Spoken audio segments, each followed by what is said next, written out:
the real issue in education wasn't at this level, in higher education. It was about what to do with the public schools and private schools and vouchers and all of that. And there's a strong disagreement there.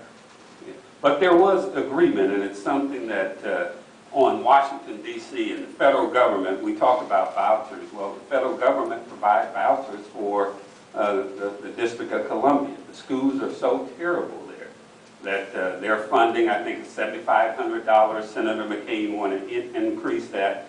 I'm not necessarily saying I'm for vouchers, but I am for options, because if we look at it today, a kid that's starting kindergarten, by the time they get to the 12th grade, we're going to spend, taxpayers, probably a little over $100,000 for that education. So can it be done cheaper, but also we get better results?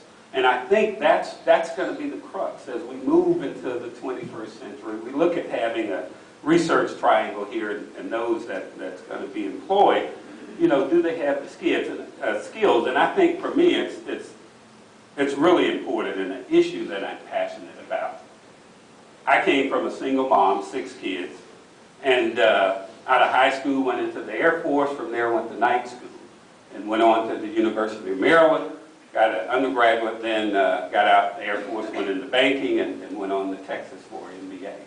So education is really critical, and I'm really passionate because our black kids, and especially black males, something is not working in our state where you have 60% that are dropping out. And we make up 2/3 of the prison population, where we're paying $16,000, $15,000, $16,000 a year to keep them incarcerated. Those that are incarcerated, about 55 to 60% have dropped out of school. So I think we really need to look at it in our state. And I don't know if it's vouchers, I don't know what, but something isn't working, and it's not throwing more money. I think there's enough money. In my area, up in York County, we have great schools. I don't think the people there say we don't need any choice or anything. And you look at it holistically, we're doing well. But when you isolate it down by race and gender, we're not. So I'm saying even there's something that we have to do. There's principally that we have to do to stem that, and also make it companies want to relocate here because we have a highly educated, potentially workforce. Is there anything, and Senator Obama made the point, which is one that we hear often, that education is generally left to be dealt with at the local level, not at the federal level. Is there anything in the McCain approach that you can point to and say that's going to help South Carolina? Well, there are several things that he talks about. Is giving a 5% recruitment, if you will, bonus to recruit qualified teachers, giving incentive for great teachers in the classroom. Federal money? This is federal money? This is federal money that he's looking at doing. Also, looking at maybe there are other areas like D.C., and I can name a few, Cleveland, Ohio, where African Americans, 70% are dropping out, male, out of school, that maybe there's some intervention that federal dollars can help in that school district.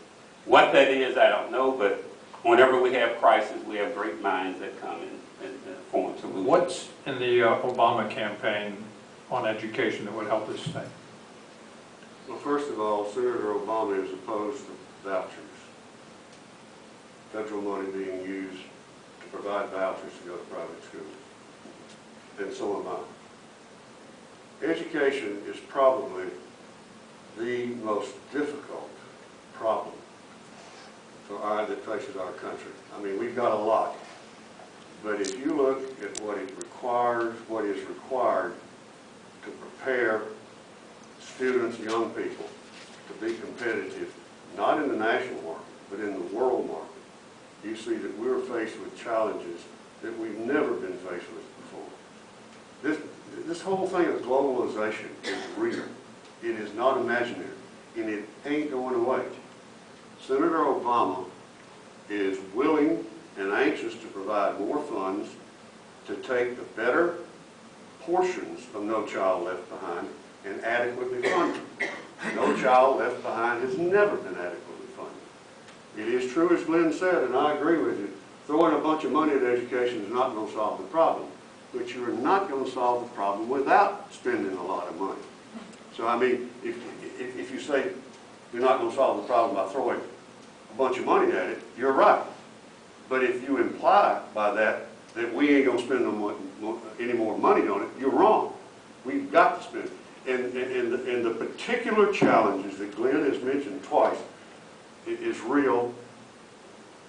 When a white guy says this, it sounds like it's condescending, and I don't mean it to be there. But the challenges facing young African-American males is uniquely difficult in our society.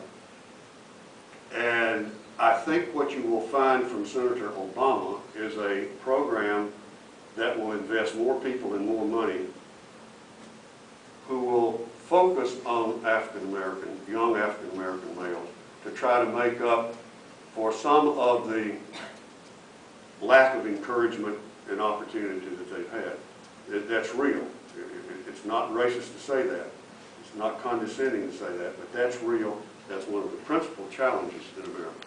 We also have to create greater inducements for teacher training for the sciences and math. And I don't believe with Larry Summers that women are deficient in science and math, okay? I believe women are perfectly capable of learning science and math just as well as they do anything else. So it's application for people with disadvantaged backgrounds of whatever gender or race. And it's a lot more focused on the sciences and math. Distinguish, if you will, between Senator Obama's support for charter schools and his opposition to vouchers. Charter schools are publicly supported. They are schools that are designed for specific purposes. The arts, science, the social sciences, or other curricula. But they are public schools, and they're under public control. There are various variations, various alternatives to the governance of charter schools, but they are public schools. And vouchers go to private schools that are controlled by private groups, not supported or controlled or influenced by the public, and their curricula are not controlled or prescribed by the public. Do you want to add anything to that? I think Senator Obama, he signed the bill for vouchers in D.C., and I think last night, if I remember, he even said that. I think Senator McCain brought that up to him. So I think he does support vouchers, but I don't think that he has the drive or, when I look at the south side of Chicago and the education there and the horrendous condition that they're in, you know, where he worked and lived, I would say he doesn't have a track record of really caring about it, so I don't know. But to ask the question, vouchers, charter school, you know, I think charter schools are fine, but I think there should be other options. I just believe competition will make us all better, even in education. I want to get to one more subject, and